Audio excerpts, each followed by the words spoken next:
নমস্কার, কেমন আছো সবাই? আশা করছি সবাই ভালো আছো, সুস্থ আছো। আজকের তোমাদের সাথে একটা রান্নার ভিডিও শেয়ার করছি। এটা হচ্ছে আমার শাশুড়ি মার হাতে বেগুন ও ঝিঙে কালো জিরে দিয়ে পাতলা ইলিশ মাছের ঝোল। প্রথমে কড়াইতে অল্প একটু সর্ষের তেল দিয়ে তারপর ওর মধ্যে কালো জিরে, লবণ ও বেগুনটাকে একটু লাল লাল করে ভেজে তুলে নিয়ে তারপর ওর মধ্যে টমেটো ও কেটে রাখা ঝিঙেটা দিয়েও খানিকক্ষণ একটু ভেজে নিতে হবে। লাল লাল করার দরকার নেই, অল্প একটু ভেজে নিতে হবে।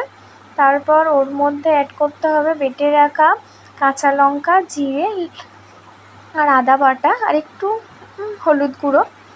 তারপরে ওটাকে কষিয়ে ওর মধ্যে মাছগুলোকে অ্যাড করে দিতে হবে। মাছগুলো অ্যাড হয়ে গেলে খানিকক্ষণ মাছগুলোকে এপিট ওপিট করে ভেজে নিতে হবে। তারপর ওর মধ্যে ভেজে রাখা বেগুনগুলোকেও দিয়ে দিতে হবে। দিয়ে খানিকক্ষণ একটু কষিয়ে ওটাকে তার মধ্যে মা একটা কাঁচা লঙ্কা দিয়ে দিয়েছে। তারপর ওর মধ্যে একটু জল অ্যাড করে ব্যাস ওটা ফুটে উঠলেই তারপরে ইলিশ মাছের পাতলা ঝোলের রেসিপি তৈরি। রেসিপিটা কেমন লাগলো প্লিজ কমেন্ট করে জানিও। যদি ভালো লেগে থাকে তাহলে একটা লাইক করে দিও, আর যদি ভালো না লেগে থাকে তাহলে কমেন্ট করে বলো।